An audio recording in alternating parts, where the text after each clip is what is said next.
Y esta mañana yo quiero compartirte una palabra que Dios me dio hace un par de semanas.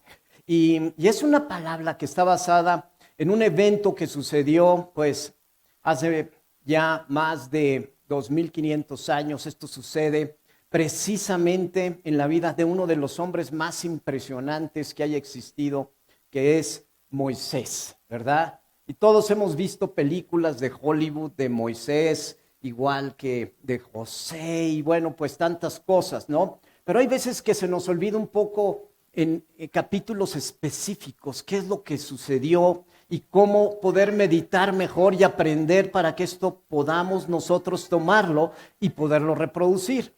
Y yo quiero que si tú traes tu Biblia, me acompañes y bueno, pues para los que nos están viendo, se va a poner aquí en pantalla y vamos al libro de Éxodo. Como ustedes saben, Moisés, por si no lo sabías, escribió los primeros 5 libros de la Biblia, ¿sí? Estos primeros 5 libros de la Biblia se conocen como el Pentateuco y los escribió Moisés. Y ahorita pues vamos a ver el segundo libro, que es el libro de Éxodo, para que nos situemos ya en la historia. Prácticamente aquí ya Moisés había liderado al pueblo de Israel después de 400 años de esclavitud y los había ya prácticamente sacado de Egipto. Y ahí iba todo el pueblo, imagínate, más de 2 millones de personas, también con sus animales, con todo lo que ellos se pudieron llevar. Y obviamente también bien bendecidos porque el pueblo de Egipto, al final cuando iban saliendo, pues que los bendijo también, dándoles ofrendas de oro, de todo lo que ellos tenían. Ya dijeron, ya váyanse, y ya para que no regresen, aquí están, y hija, saca aquí las alhajas y dáselos también. Así es que salieron bien bendecidos, ¿verdad? Pero ¿qué sucede? Después de que cruzan ese mar rojo y viene ese gran milagro donde todos sabemos que como Dios abre las aguas y ese pueblo completo, 2 millones de personas cruzan en seco. Y nada más para que tú te imagines esto, porque a veces no entendemos. Parece que como que fue un momento y se abren las aguas y pasan rápido y se cierran y muere el ejército de Faraón que los venía persiguiendo. Pero tú imagínate, hoy en día, la ciudad de Tijuana tiene 2 millones de habitantes. 2 millones de habitantes. Imagínate ahorita que el presidente municipal de Tijuana diga, oigan, pues vamos a cruzar y todos crucen el río Bravo y vamos a pasar todos, 2 millones de personas caminando. Iban, como dice la escritura, al paso del más lento. Iban ancianos, niños. ¿Cómo tenían que caminar? No es de, córrele porque se van a cerrar las aguas, vamos todos. Y ahí van los viejitos y los niños y agarra el niño y ay, que no se te olvide. No, iban al paso del más lento.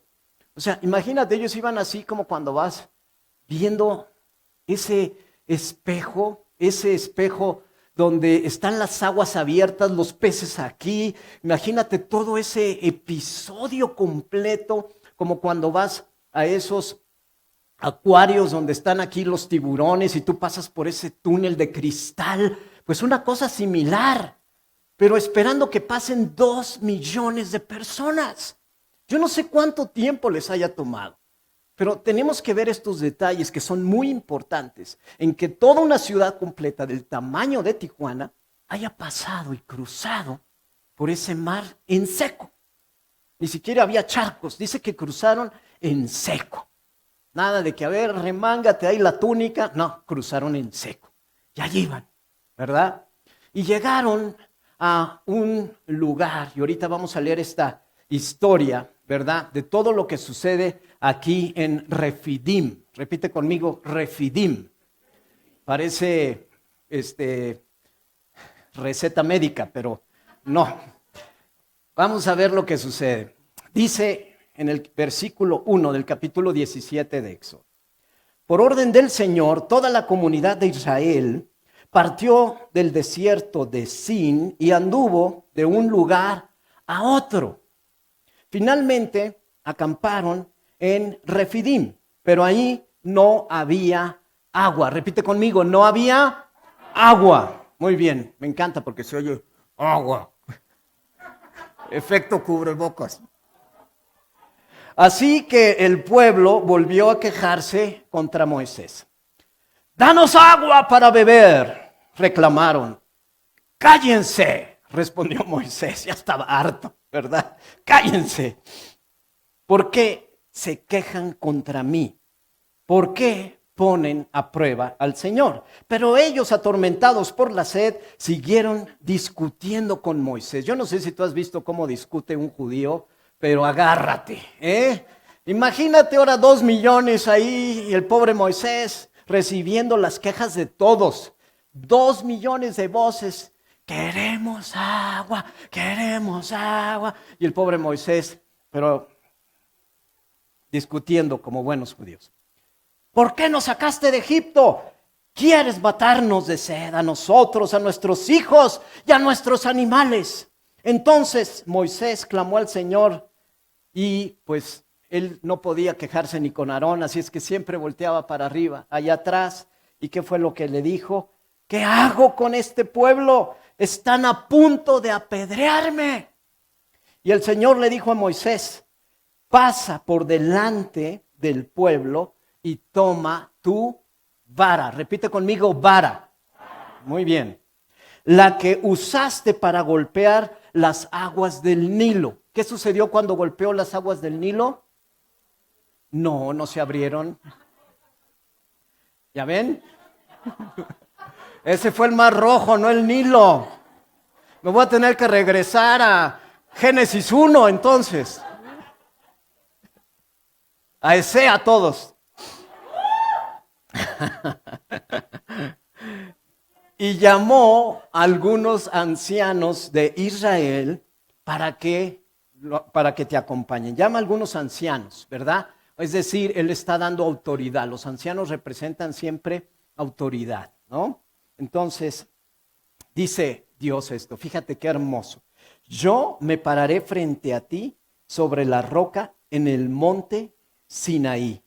Golpea la roca y saldrá agua a chorros. Repite conmigo, chorros. Chorros, sí.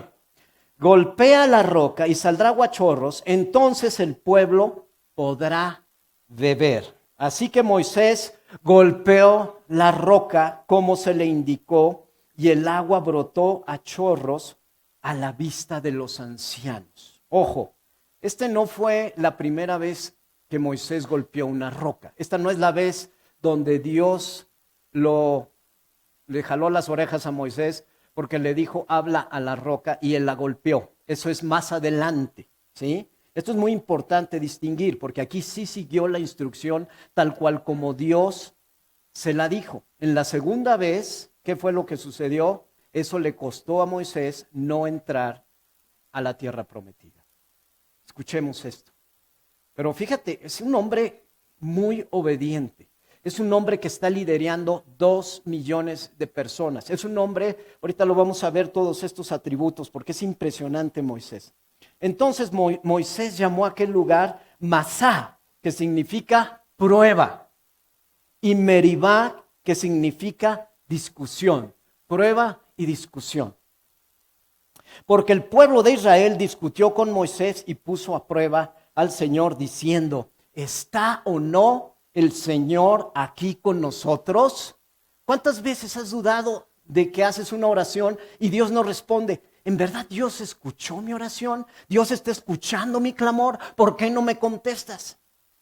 Hace algún tiempo les compartí que la persona que hizo esta película de Dios no está muerto, tuvo una discusión tan fuerte con Dios, porque él era un director de cine de Hollywood y Dios le dijo, deja todo eso, ¿verdad? Porque todo eso está manchado de pecado y yo te voy a dar un guión y una película. Y durante varios años se quedó sin trabajo, sin provisión y un día dice él que fue literalmente una montaña a pelearse con Dios, a gritarle, a discutir con él en medio de esa prueba. Él estaba en medio de estos 2 lugares, Masá y Meribá, prueba y discusión, prueba y discusión. Repite conmigo, prueba y discusión. Y yo creo que si somos honestos, todos en algún momento hemos como tenido discusiones también con Dios, a lo mejor algunas veces a gritos, algunas veces en desesperación, algunas veces en clamor. ¿Por qué sucedió esto a mi hijo? ¿Por qué? ¿Por qué tuvo que venir esto? ¿Por qué quebró mi empresa? ¿Por qué pasó esto? ¿Por qué me quitaste esto?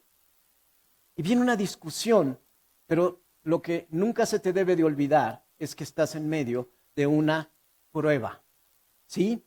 Y cuando estás en medio de una prueba, prepárate, porque Dios está probando ¿qué? Tu corazón, la manera como vas a responder, ¿sí? Y Dios casi todos los días probó el corazón del pueblo de Israel y probó también el corazón de su líder, Moisés. A Dios le encantan las pruebas, porque solo a través de ellas nuestra fe puede crecer. Y en medio de una prueba es cuando Dios siempre se va a glorificar. Y no es un tema donde Dios siempre llegue al mismo momento. Empieza la prueba y le decimos, Dios, por favor, bájale 2 rayitas. Ay, gracias, es que ya me estaba quemando. No, le sube. Y entonces cuando le sube, y de repente tú dices, ya no puedo, y llega en el último momento y ahí está. Como le pasó a Moisés cuando venía ese ejército de Faraón y del otro lado tenía ese mar rojo y las aguas no se abrían. Pero ¿qué hizo Moisés? Dios le dijo, toma tu vara. A Dios le encanta usar objetos que son prácticamente ordinarios para hacer cosas extraordinarias. Y hoy tú tienes dones maravillosos. Puedes tener tu voz, puedes ser un buen escritor, se te facilita. ¿Qué va a usar? Un objeto que es una pluma ordinaria para poder hacer cosas extraordinarias. Y así fue como se escribió toda la Biblia, ¿sí o no? Con un teclado, con una guitarra. ¿Cuántas canciones que hoy cantamos, ese autor recibió de parte de Dios una revelación y lo que sucedió que fue una canción maravillosa, ¿sí? Como Sublime Gracia. Todos la han escuchado, esa, ¿verdad? Y tiene una historia maravillosa atrás de un hombre que era capitán de un barco de esclavos. Sublime Gracia. Todos la hemos escuchado, ¿verdad? Pero él escribió esto en medio de una prueba. Los salmos fueron escritos, en el caso de David, la mayoría de ellos en medio de pruebas. Y siempre vemos los salmos con un patrón, ¿verdad? Ese patrón va, oh Señor, ¿por qué me has enviado? Todos estos enemigos me persiguen, me van a matar. Y después, pero tú eres mi Dios, en ti confío. Y después, yes, venciste a los enemigos. Así es como opera, ¿verdad? Viene la prueba, pero también viene esa provisión. Y en eso también viene un cambio en nuestros corazones. Ahora, ¿qué es lo interesante aquí? Yo quiero compartirte algo. Tenemos que ver qué es lo que sucede en todo este entorno. Tenemos que pensar algo aquí que es muy importante. Primeramente, imagínate esto. El pueblo de Dios estuvo esclavizado en Egipto durante 400 años. Es como si yo llego hoy, oye, ¿y qué hacía tu tarabuelo? Era esclavo. ¿Y tu bisabuelo? Fue esclavo. ¿Y tu papá? Fue esclavo. ¿Y tú? Pues soy esclavo. ¿Cómo piensa un esclavo? Como esclavo. Un esclavo, ¿de dónde toma su identidad? De la esclavitud, de lo que hace. Un esclavo no puede tener como, ay, mira qué padre, hoy se me ocurrió esto, voy a diseñar esto y tengo la libertad de hacerlo, de llevarlo a cabo. Un esclavo se caracteriza porque sus sueños se han terminado, más porque sus papás, ¿qué les enseñaron? Pues lo que los abuelos les enseñaron a los papás y los tatarabuelos les enseñaron. ¿Estamos de acuerdo? ¿Sí? Y esta sociedad, por eso a veces nosotros tenemos que entender, dice que tenemos que renovar nuestra mente, porque a esta sociedad le encanta hacer y formar esclavos. Y hoy esto está cambiando de manera radical, ¿sí? Y nosotros tenemos también que enseñar a nuestros hijos. Hubo un hombre que fue formado en el palacio de Faraón, y ese fue Moisés. ¿Quién lo educa? La hija de Faraón. Él venía con otro chip. Él fue educado con linaje real. Fue educado con otra mentalidad. Y en ese sentido, Moisés no pensaba como esclavo, pero era parte del pueblo de Dios. A los 40 años, Dios le revela y le dice, ¿qué crees, Moisés? Pues tú no eres Egipto. No, tu papá, tu mamá, pues en realidad no son tus papás. Ni tu abuelo es el faraón, sino tu identidad viene del pueblo judío. ¿Cómo? Imagínate haber recibido todo eso. De esos que son esclavos, ese es mi verdadero pueblo, ese es tu pueblo, Moisés. Wow. Entonces, ¿qué sale él? Él de repente sale y trata de interceder por ese pueblo. Por fe le cree a Dios esto, y por eso si tú lees en Hebreos 11, dice que por fe Moisés renunció a continuar en el palacio. Y un día sale de ese palacio del faraón y entonces defiende a un esclavo judío. Y el soldado que estaba atormentando al esclavo judío es muerto por Moisés. Y es descubierto y él huye a Madín. Y entonces cuando él huye, ¿verdad? Él prácticamente queda 40 años. Ahí conoce a su esposa, conoce a Jetro, que es su suegro, un hombre muy sabio que después lo iba a ayudar. Pero lo que sucede ahí es importantísimo, porque cuando Moisés tiene un encuentro con Dios otra vez en la zarza ardiendo, prácticamente ya tenía 80 años de edad. Imagínate a los 80 años, imagínate cualquier persona ahorita, ¿verdad? Piensa en cualquier persona que tenga 80 años de edad. ¿Y cómo la ves? ¿Cómo luce? Y en ese momento Dios lo llama y le dice, te encomiendo pues una tareita sencillita. Nada más vas a tomar a todos estos y te los vas a llevar a la tierra donde fluye leche y miel. Para aquellos que dicen, ay, es que ya no, ya estoy viejo, ya me duele aquí mis articulaciones. Yo te quiero decir que mientras tengas vida, Dios tiene planes para ti. ¿Sí? Y hay jóvenes que parecen de 80, ¿a poco no? Ay, qué cansado, ya me duele, ¿no? Que se levantan a mediodía y todavía no, quiero seguir durmiendo más. No, Dios tiene planes para ti. Dios quiere que hagas grandes cosas. Y estaba Moisés, ¿y qué creen? Aarón, su hermano, ¿cuántos tenía? Pues 2 años más, 82. Llama a este par de viejitos, ¿no? Y que, pues les dice, órenle. Van a tener que ir y hablar con Faraón. Hablan con Faraón, ¿verdad? Con todo el temor. En ese momento, obviamente, Moisés tenía educación para hablar con Faraón, pero no tenía el valor para hacerlo, ¿sí? Y en ese momento hay una discusión donde dice Moisés, ¿quién soy yo para ir a hablar con Faraón? Y Dios le dice, no vas en tu nombre, vas en mi nombre. Y cuando tienes un llamado de parte de Dios, prepárate. Dios te ha estado educando en lo secreto.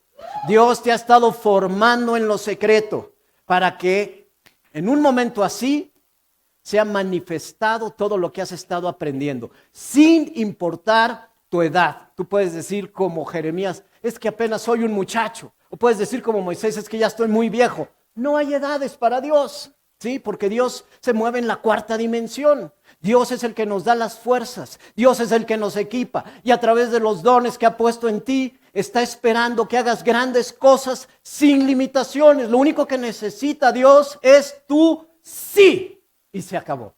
Ese es el llamado.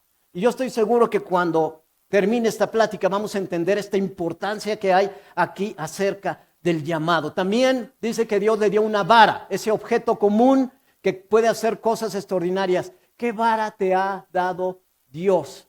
Te ha dado dones, te ha dado talentos, te ha dado también dones terrenales, aquellos que juegan bien algún deporte, aquellos que hablan muy bien, que tienen buena oratoria, aquellos que tienen buena voz, aquellos que juegan muy bien cualquier deporte. Todos estamos equipados con algo, ¿sí?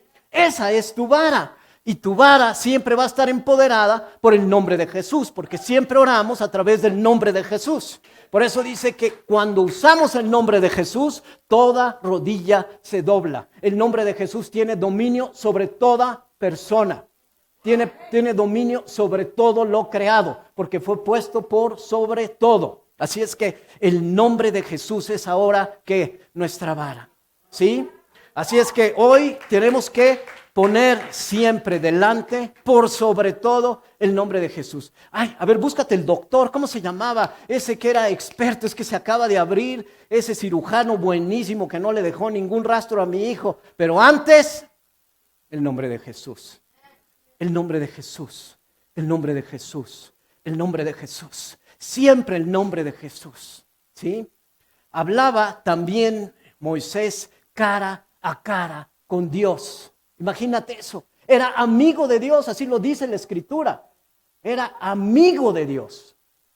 Entonces él tenía una relación extrema con Dios. Y era tanta esa intimidad que tenía con Dios, que fíjate bien lo que hizo. Un día Dios dice, ¿sabes qué? Se acabó. Este pueblo ya me tiene harto. Así como una vez le dijo Moisés, varias veces le dijo Moisés a Dios, Dios también la paciencia se le agotó. Y dijo, ¿sabes qué? Te voy a dar otro pueblo. Y Moisés, no, oh Señor, perdónalos. Mira, tenles paciencia. Yo me voy a encargar de ellos. Pero Dios le dijo, bueno, pero desde aquí es tu responsabilidad. Como que Moisés se ha de haber arrepentido 39 años de haberle dicho eso a Dios, ¿verdad? Porque si no, todos sus problemas se hubieran acabado. Pero ahí estaba en ese tiempo de prueba. Y Moisés entonces, yo quiero que veas en el contexto, era la persona correcta, hablaba con la misma educación de Faraón, ¿verdad? Tenía esa mentalidad de palacio, tenía ese liderazgo, era un hombre culto y por eso Dios lo escogió. Y en este caso en particular, para poder guiar a su pueblo. Y así como hoy tú estás aquí o tú nos estás viendo, Dios te escogió a ti. Por eso estás escuchando esto, porque te está recordando que hay un llamado y que te ha estado preparando para que no pongas excusas. Porque Moisés, que fue lo primero, se llenó de excusas, ¿no? Así es que hoy, después de todo esto, pues ya entendemos un poco el trasfondo de lo que vemos con Moisés. Un hombre con una mentalidad diferente del resto del pueblo, que tenían mentalidad de esclavos. Dos identidades, uno forjado en el palacio de Faraón, inyectado ya con el ADN de Dios, y otros que siguieron durante 40 años con mentalidad de esclavos, ¿verdad? Entonces, cuando hay una necesidad, siempre Dios está dispuesto a proveer, a suplir cualquier necesidad para sus hijos. Y esto es muy importante, porque hoy, sin importar el tiempo de prueba en el que tú estás, Dios ya está listo. ¿Sí? Tú puedes decir, es que esta roca está bien grandota. ¿Cómo va a salir agua de esta roca? Y Dios escoge estos objetos que si tú te pones a pensar, a ver, ¿cómo se le ocurrió escoger una roca para que de ahí brotara agua? ¿Por qué no un pozo? Era más fácil, es como más racional, ¿verdad? Sí, eso sí te lo entiendo. Que en este momento se haga un pozo y de ese pozo beba todo el pueblo. Pero no. O sea, la respuesta de Dios es magnificente. Cuando Él abra a esa roca, ¿qué es lo que dice aquí la Escritura? Chorros de agua salieron. Imagínate el tamaño del chorrón aquel para alimentar para saciar la sed de 2 millones de personas. Eso no lo vemos, ¿verdad? Hay como que salió agüita y en la película de Hollywood se acercan ahí y hay un charquito y ahí están bebiendo. No, era un chorrote. Era una cascada, así como el del Cutzamala, más grande todavía. Porque eran 2 millones de personas, más su ganado, sus animales, todo lo que ellos necesitaban. O sea, imagínate el tamaño de ese chorro para poder suplir la sed de 2 millones de personas. Eso a veces no lo entendemos. Pero esa es la magnificencia de Dios, ¿verdad? Y Dios está esperando bendecirte con chorros abundantes de bendición. No vamos por migajas. Dios no te da migajas. Dios te da chorros, bendición abundante. Clama a mí y yo te responderé. Y después, ¿qué dice? Y te enseñaré cosas grandes. Grandes. Grandes y ocultas. Qué hermoso es saber que cuando tú le oras a Dios, Dios te va a responder de una manera que no va a ser lo más racional ni lo más lógico. Es que yo, Señor, bendíceme con este contrato. Pero aquí, a lo mejor, tú vas por monedas cuando aquí Dios tiene lingotes. ¿Sí? Y lo va a hacer de una manera que traiga su firma, trae su sello, para que no haya duda de que vino de parte de Dios. ¿Sí? Así es como opera nuestro Dios. Ese es nuestro Dios. Es el Dios que hoy alabaste, el Dios que le cantaste, al Dios que le oras. Es ese mismo Dios, el Dios de Moisés, el Dios de Abraham, el Dios de Isaac. Ese está aquí hoy. Y lo único que necesita es alguien que obedezca, que tenga un corazón dispuesto, un corazón que le ame, un corazón que diga, Padre, aquí estoy, heme aquí, vamos a hacer cosas juntos. Ya me cansé de una vida de esclavitud, de hacer las cosas a la misma manera. Quiero tener aventuras contigo. Quiero hacerlo a tu manera. Quiero hacer cosas grandes, pero no en mis fuerzas. Porque la gloria va a ser tuya siempre. Y no me voy a fiar en mi propia prudencia. Lo voy a hacer como tú me digas. Y hay veces que va a parecer totalmente irracional. Pero dice aquí que le dijo Dios, yo me voy a poner enfrente de ti.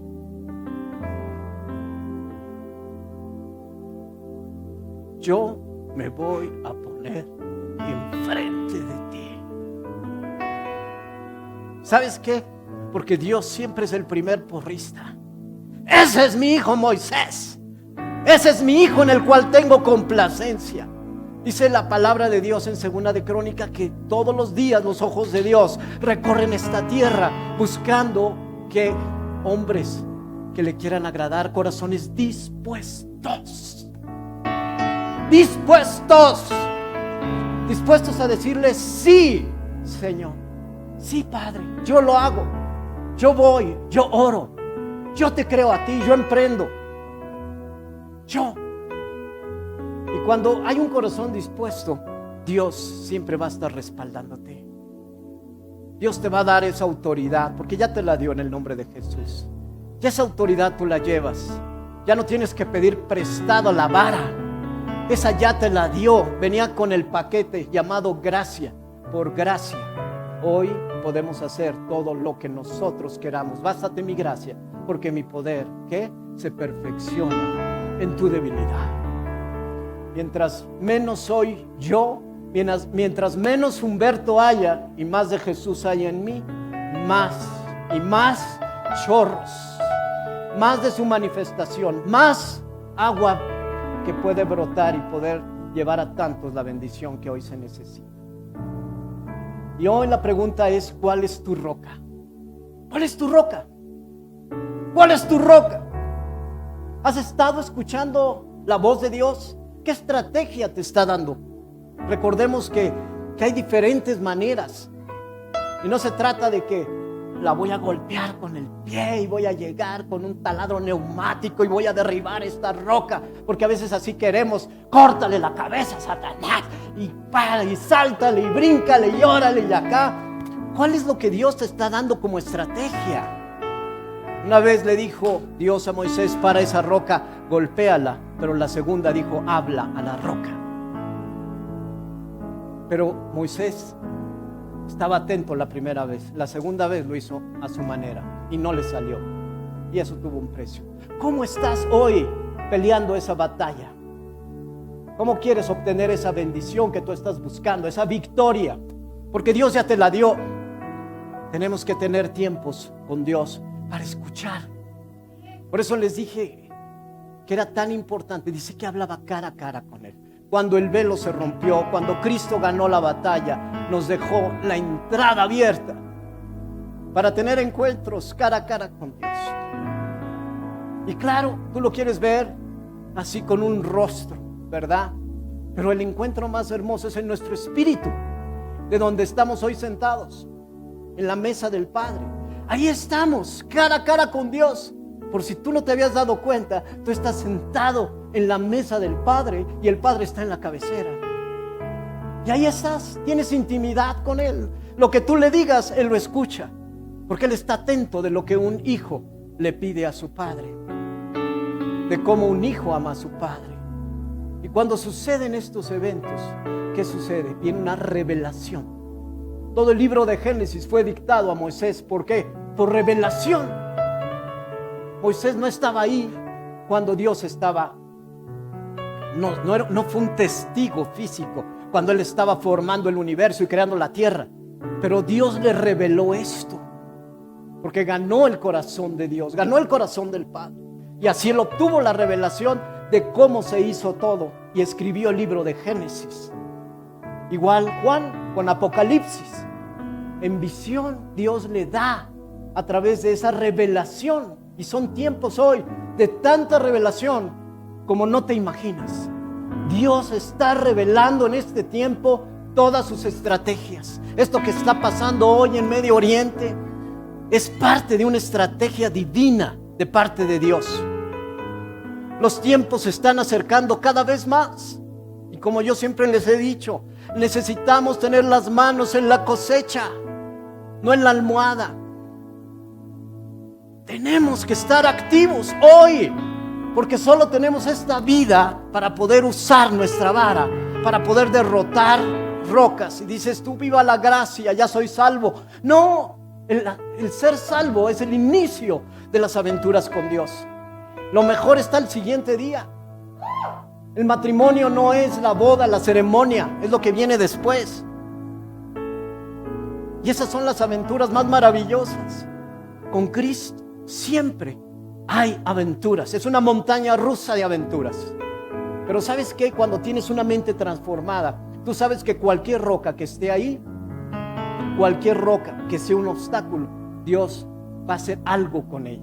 Si esa roca en ese momento es algo que te está obstaculizando, es una roca que se va a convertir después en tu bendición. Hoy esas rocas que tú ves delante de ti son objetos de promoción para tu vida.